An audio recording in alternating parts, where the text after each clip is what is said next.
Hey y'all, welcome and welcome back to Babeinlibrary. It's your girl Lisa, and watch me as I read 4 new to me authors on the way to the Urban Chicago Expo.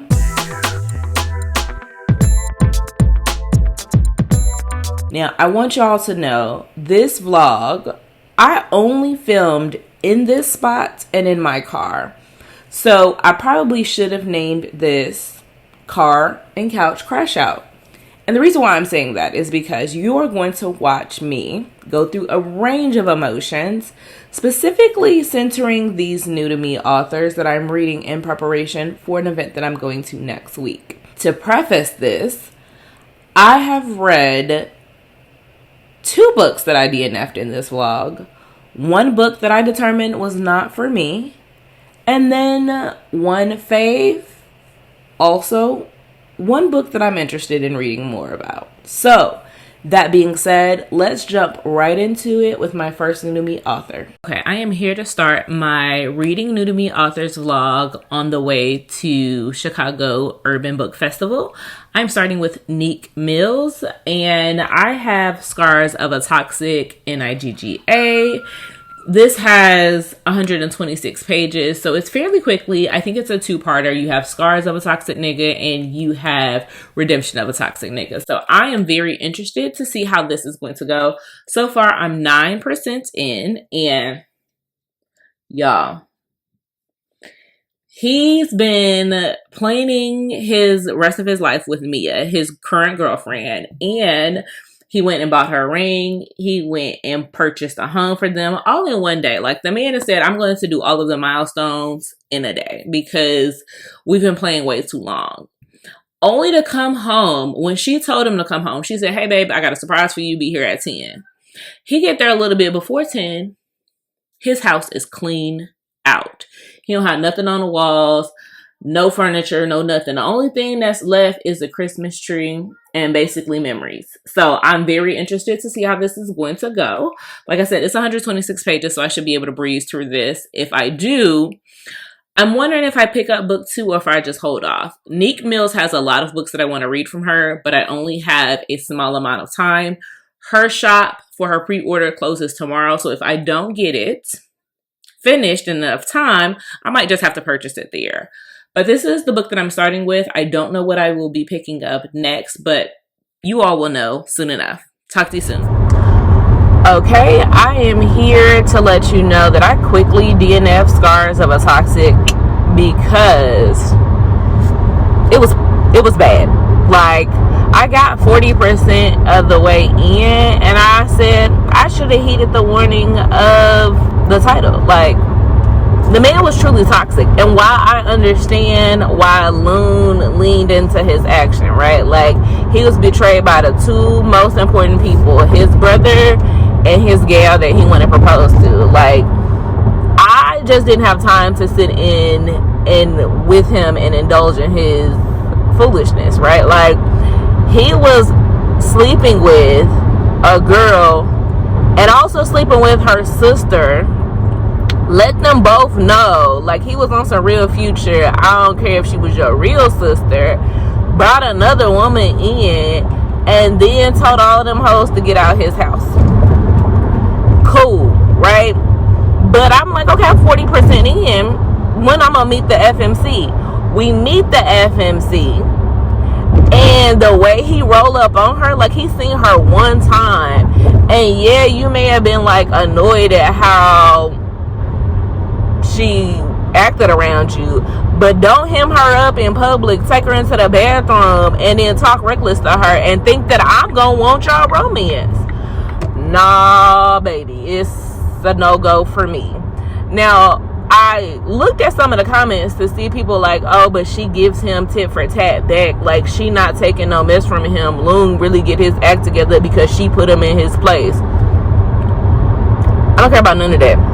I actually am not invested in the characters, and as a character driven reader, I gotta be invested in that for me to stick through. So I said, okay, well, let me DNF this. But I said, oh, now hold on, Lisa, don't write off Nick Mills for 2 reasons. One, everybody seems to like her, and maybe that just wasn't the book for you. I said, cool. All right. But when I realized that particular scene that she had between the two sisters, Loon and the girl Tavia that they hooked up, I said, no, baby girl was onto something, because that scene was mind-blowingly good. Like, it was so good that I was like confused as to why I was so intrigued. I said, okay, well, maybe I don't need to necessarily go into a full-blown novel from her. Maybe I need to pick up an erotica, because I've got like 2 or 3 or 4 of them of hers on my Kindle that I picked up for free. So I said, okay, well, let me see what else she got. Let me go to the erotica, because baby girl know how to write the spice. I then said, okay, let me look. And I picked up Only for One Night. That's the one.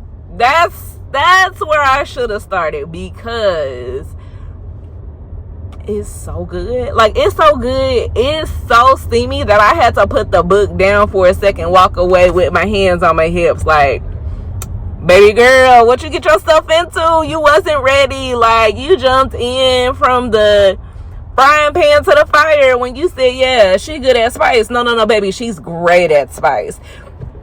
Only for One Night centers 2 couples. You've got our female main character, Isis. Isis is a relationship guru, relationship therapist. She also supports sex therapy. And so, like, I didn't read anything into the synopsis. All I saw was that the book centered a woman and her husband was going to give her the birthday wish of her desires. So that's all. I said, okay, well, let me go in. I go in. So it already starts off with like a funny scene. I told y'all she's a therapist. So she has 2 of her clients in. And I was like, okay, well, maybe is she going to step in between her and her customers? Like, is she going to break, you know, the oath of involving herself in somebody else's marriage? No, that wasn't what happened. So it was so funny. Like, I was like, haha, this is gonna be a funny book. No, baby, they are serious. When she goes, after she leaves her appointment, she's like, okay, let me go pop up on my husband. Let me bring him something to eat. Let me butter him up, because my birthday is around the corner, and see what he got for me. Now, her husband, Desmond, is the chief of police in like they small town. So she goes in and she's like, okay, well, baby, I bought you some food and I bought you something else to eat. Meat. Let's do something, you know, strange for a quick moment in the office. So I was like, oh, okay, well, they got it good. They love each other down and gone about their business. That's what I want in a marriage. I said, okay, cool. That wasn't what blew my mind. What blew my mind is when her and her husband spent some time with her best friend and her best friend husband. Now, her best friend name is Catrice. Catrice and her like knew each other from college. They had been like roommates or something like that. They had been solid 100. Like, Isis don't have no friends. She just stick with her best friend and her husband. She like, that's all I need.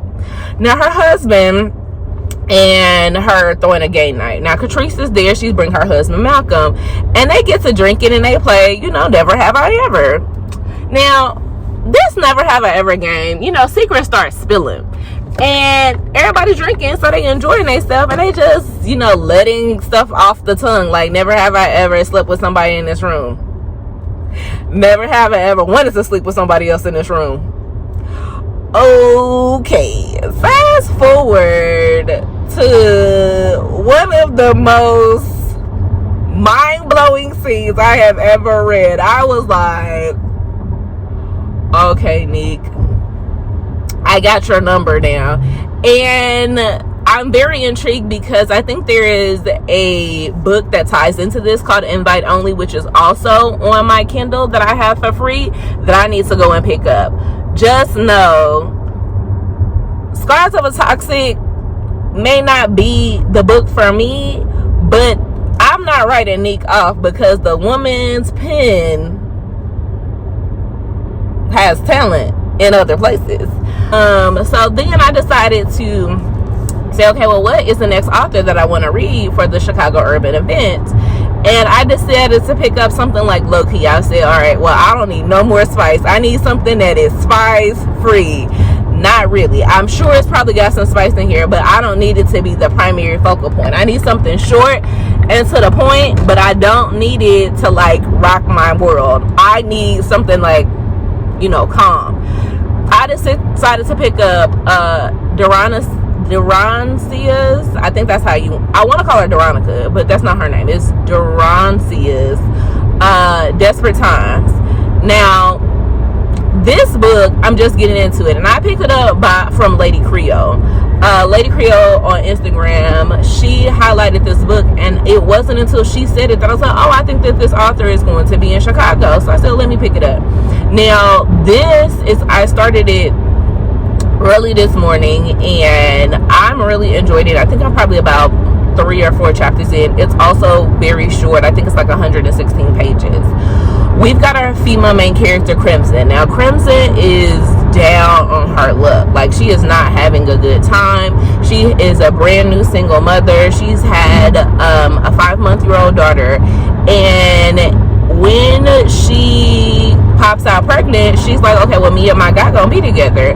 Now, her guy was somebody she met or decided to be with on like just like a humbug, because she was heartbroken from the love of her life, like leaving. Like, the love of her life just disappeared, vanished, and ghosted. Like, left her with not a note, not nothing. He just got up out of town. So she fell into the arms of a man who is trash, needless to say.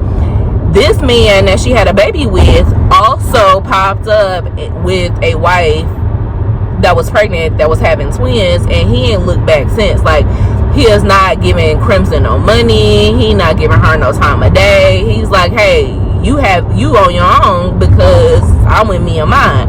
Which is crazy, because that be the same guys, which she did mention, those be the same guys that beg you to have a baby, and then when you have said baby because they begged you for it, act like they don't know you or the child. So Crimson is trying to make ends meet. She had to move back into her auntie house because the said trash man was still on her rent money, and she got evicted. So she, like, down on her luck. Her auntie, while doing her a favor, also is, you know, hard up for cash. So she's always like, hey, give me money for staying in my house and give me money for watching your child. Again, not an issue. You grown, you got to pay to lay your head down. You got to pay for somebody to watch your kids. If you're outside the house, you'd have to do it too. But not to the expense of, I'm never going to be able to get up out your house because you keep taking my whole check type ordeal. Now, Crimson is like, okay, well, I'm going to take a moment. My auntie was acting real cool about me going to my best friend's party, not knowing that her best friend was going to be throwing a welcome back celebration for her man. Now, her man is Crimson's cousin, and like Crimson and her are like locked in. Crimson and the cousin are locked in. They ace bees, like, right, you know what I'm saying? Like, they ace moons, they together. And she's like, okay, well, cool, my cousin coming back. Well, I'm a little miffed because you've been seeing him, and yeah, you his gal, but like, I'm his blood. That's been a little bit weird for me, how much that like Crimson is bothered by Venus and his relationship, and how she feels like left out. Girl, you not his woman, you his cousin, and yeah, we may have been each other's comfort, but like, it's not no more than that. Like, we blood, but there's got to be some separation.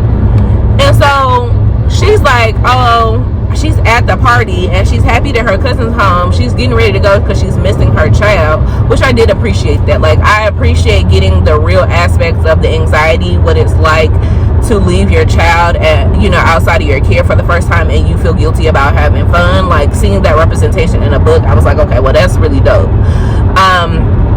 But she gets ready to go and she hears somebody call her name, and she's attuned to the voice, and it so happens to be the love of her life, just so happened to pop back up. And she's like, well, it's funny that you here, because in my mind you was either dead or in jail, and you ain't either. You standing in my face talking about how much you miss me. Boy, bye. And I think that this man, Josh Sear, has the audacity. Like, I was really bothered by him having the audacity to show back up like nothing happened. And he was like, yeah, I want to be with you. You left me out here with no clue as to what was going on. You saw me have a baby and me struggling, and you decide, oh, you gonna pop back up because your best friend just got out of jail and now you feel like it's cool to come back around and you want to be with me? Show you right. That's cool. You know, you got it, boss. You want us to laugh and play and hee ha in my face? I'm not going for it. Move out my way. And he also happened to hem her up and pull her into the bathroom. And I'm like, what is with these men thinking that they can take you into the bathroom and they gonna be able to change your mind? Like, what is this magical bathroom place that y'all think I'm just going to walk out the door and be a completely different person than when you pull me in here? So I find it interesting that I'm at both scenes. One book I decided to DNF, and the other book I'm going to keep reading. So let's see how this reading vlog continues from here, because I'm already 2 authors in. Let me see how many more I can get before I show up at this event. Talk to y'all soon. Alright, car chronicle check-in. I am here to let you know that I have just started Sensual Seduction by Kimberly Brown and Rose Dior. These 2 ladies will also be at the Chicago Urban Book Festival, so I figured why not read a book that is penned by both of them. I'm always interested when 2 authors collaborate on a book to see whether or not I can tell who's writing what scenes. Now, usually it works better if I am more familiar with the writings. This is the first book I've ever read by Rose Dior. I've read a couple of Kimberly Brown, but not enough for me to know her writing style. So I don't think that I'm going to catch on, but I do want to see if there are inconsistencies in their writing pattern to where it would be blatantly obvious. But so far, it's pretty smooth going. I think I'm only on like chapter 6 or so. This is a captor-captive romance where our FMC, her name is Nala, but she has fled her home state of Georgia because she was leaving a emotional and mental abuse relationship with her boyfriend Slim.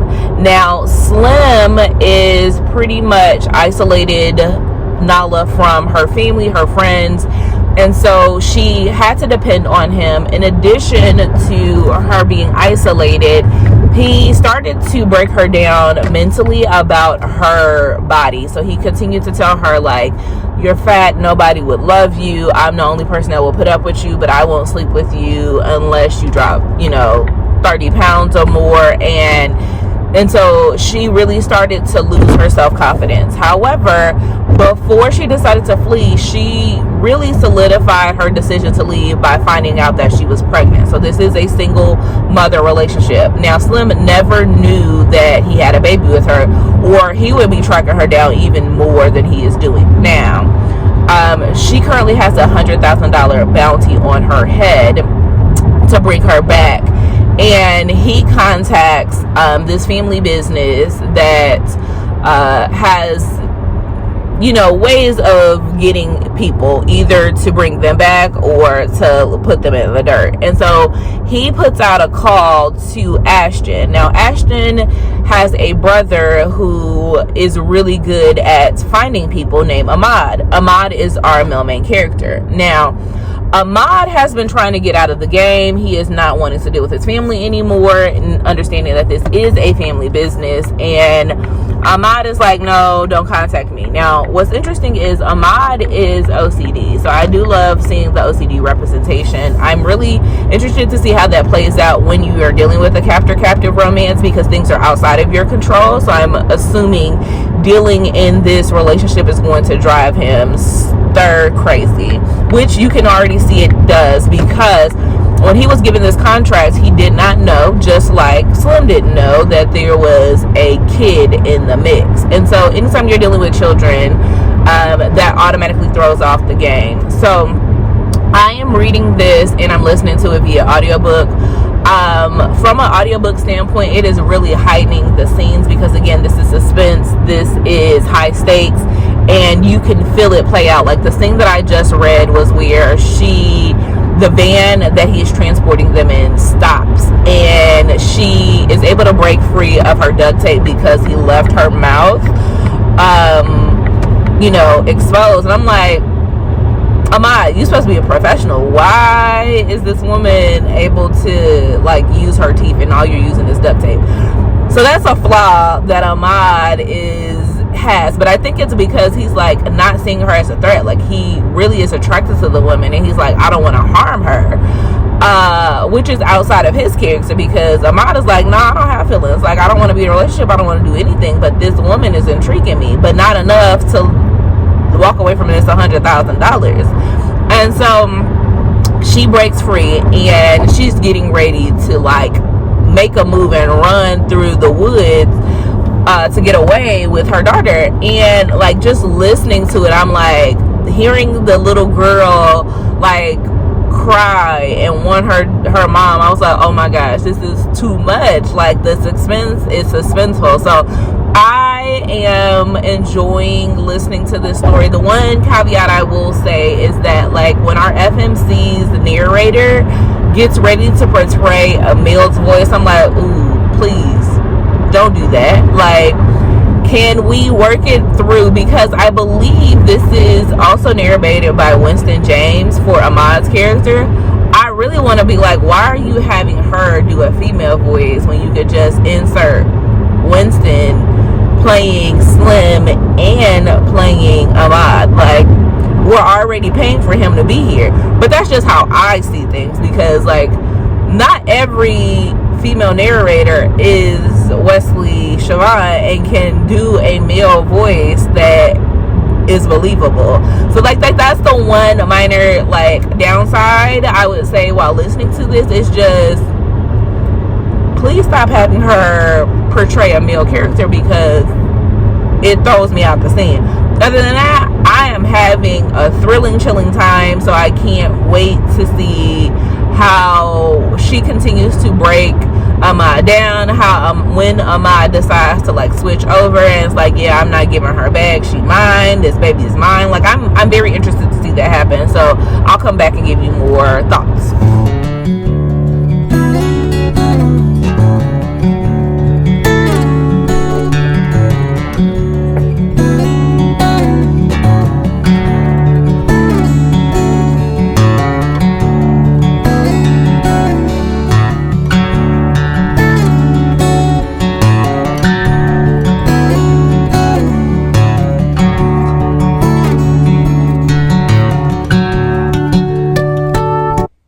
Y'all like this? 20% into Fat Mom. I hate it here. I'm trying my best to stick it out, because I've seen some of you all tell me that you really enjoyed it. I see really good comments by the people that I follow on Goodreads. I'm sure it's going to get messy. I'm sure it's going to be toxic. But where I currently am literally makes my stomach turn. Right now we are dealing with Piggy, our FMC. First of all, please stop calling this grown woman Piggy. Like, I understand, like, it's like a family nickname. We could call her Desire. Like, that is her real name that her mama gave to her. Wild concept, I know. Not much better than Piggy, but I just can't keep calling this grown woman Piggy, especially because she plus size, and I just feel like I'm bothered. Anyway, Piggy is down bad. Her boyfriend, Buck, is physically abusive, emotionally abusive, mentally abusive, and she is sick of dealing with him. So before any of this gets started, she calls... How we open up this book is she calls her cousin. Her cousin is getting buzzed down by her side man. Like, her cousin is married, got a man at home that's paying all of the bills, that, you know what I'm saying, he's doing what he's supposed to, and she over here spread wide, getting her black bone out by another guy. And she don't really want to answer her cousin's call. Her cousin is like, hey, could you please come pick me up? I'm at the neighbor's house. Bucket is going crazy. He, threatening to beat me up again.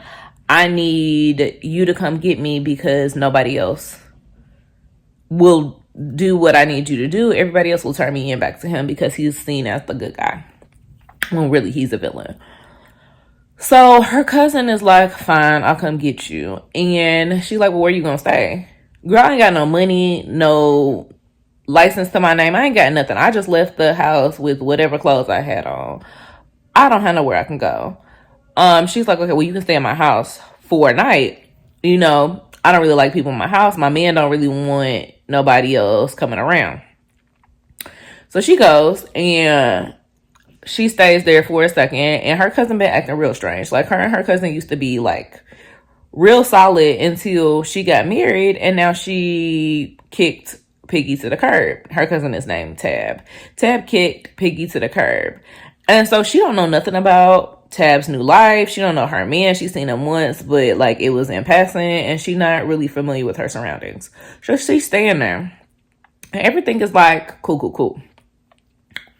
Well, Tab always outside with her side man, and where I am very bothered is the fact that I have now reached the point where I guess this is turning to erotica, but it is to me a horror erotica because Tab's husband, Cairo, seemed like a good dude to extents, right? I'm talking about the bare minimum. He's like, if I'm eating, you gonna eat. Like, I'm not gonna sit here and just eat in your face.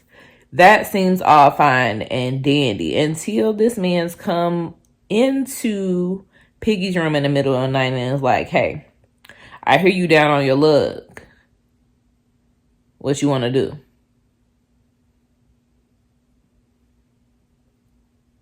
What was that? Bark like you want it? That turned me off. That was like, oh, you a dog for real. And that is where I'm at. I'm at the point where he's like, hey, you can stay here, but nothing is free, mama. And you gotta put out to stay in. And I am very bothered. Maybe it's because I tend to come into things as there's a romantic element, and here it is no romancing. It is the world goes around because of barters and exchanges, and yes, no matter how cold the world is and how much you know that, you really don't know it until you're reading it, until your back is up against the wall and you determine what you would do. I don't like it at all. I really want a DNF. I guess I'll let y'all know what I do in a second. Okay, hey y'all. I'm still reading. I'm only 30% in, and I still reserve the right to DNF. But this is where I'm bothered. More so than I've been bothered before. Because I fear that Nicole is going to try to do a redemption arc for Cairo. And I'm not here for it in any form or facet. You mean to tell me that this man is in his mind like, oh, she not really a bad person. I shouldn't have listened to my wife. And my wife was just saying like how she has like poor characteristics and she ran off on her boyfriend and she's this total villain. And I was just doing my part to scare her off. Like, I decided that I would come into her bedroom and I would like make sure she wanted to leave us. First of all, let's get into the fact that you are taking the word of your wife, who you know is out here cheating on you. You don't care about her. You don't care about her opinion. Why would you even take her into consideration? Secondly, let's think with our brains. The ones up here, not down there. Why would you think that your wife would allow her to be in her home? Like, if she was truly that bad of a person, do you think your wife would have ever let her in the home? No, she would not care 2 red cents about her being in her home. She would be like, hey, sis, love you, God bless, but you can't be here because I know how you get down and I don't like you in my home. You took this and you said, oh, yeah, I believe my wife. Sir, don't lie to me. Thirdly, it does not matter it truly does not matter what your wife had to say. Like, she could have said she was Lucifer's spawn. That did not give you the right to go into her room and do what you did. And that's that on that. And furthermore, I want to know why you keep using, like, you referencing Tab as though that's your loving and adoring wife, because you wouldn't be doing the things that you're doing. I don't even know why you're still with her. Like, divorce her. Like, even if you are staying in the marriage because you don't want to pay her spousal support, you need to take that up with your lawyers and accountants. Because at this point, y'all are just toxic together. Y'all are bringing other people into your mess, into your drama. And quite frankly, I'm over it. I'm still reading. And again, I reserve the right to DNF. And it very much seems like I will be doing that very soon. I mean, the tides are turning a little bit, but not in the way in which I think that I'm going to enjoy this. I'm just very much stuck in a situation where it's a car crash and I can't get out the car. You feel me? All right, y'all, I'm doing a quick check-in. I am on my way to Pretty Lit Stories, where we are going to make candles, listen to some live music, have a few adult beverages, and really enjoy some St. Louis authors, and just being in mixed company with people who enjoy reading Black indie books. A Blossom will be there, so I'm hoping to chat it up with her and we can talk about petals and pros. But what I came in here to tell y'all is that I'm giving you an update. I did finish Only for One Night by Neek Mills. Loved it, ate it down, 4.5 star, 4.75, delectable, which is very improved from what the first book that I read. The second thing I will say is I finished Desperate Times. I think I wound up giving that 2.75. Like, it, for me personally, wasn't my jam. And I'm usually a second chance romance girly, but I need the man to not only give me his actions, but I also need him to use his words. Like, sir, you whole time have some explaining to do. And yeah, I understand you're no good to me if you locked up, but baby, apologize. Say, yeah, I shouldn't have ran off on you. I should have did this. I should have did that. I hoped that you was gonna be taken care of. I really set aside $15,000 for you, but obviously we didn't get that, so it doesn't mean much to you now, but just know that you got me. Like, he could have said any of that and I would have been like, all right, Jostier, me and you, we good. He was like, nah, just know I'm the man, I'm your man, and that's what it is. Baby, it's not what you think it is. I need you to use your words. I need you to tell me and show me. That's how I like it.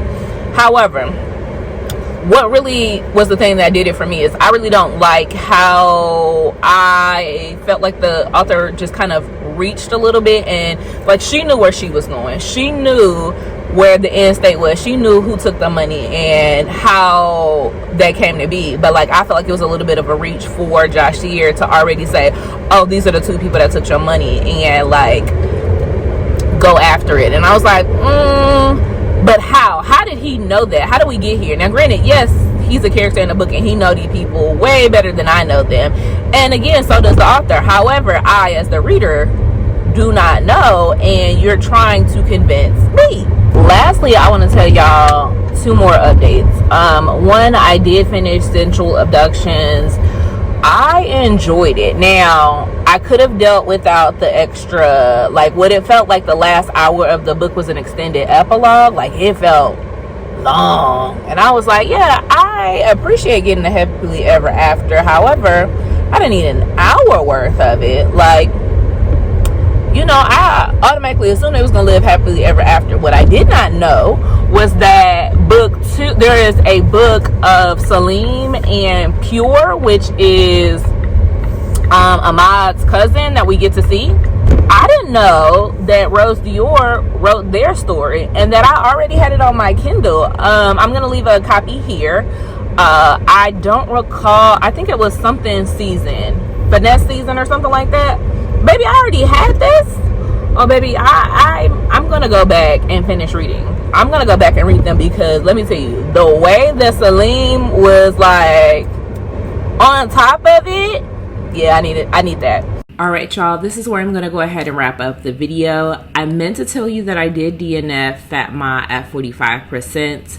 Like I said, I did not see it for Cairo, did not want to see a redemption arc. Even the enticing factor of seeing that Tab realize that Piggy was going to get her lick back and was going to realize how much she was trying to keep her under, that wasn't enough for me to continue reading. However, I will say this.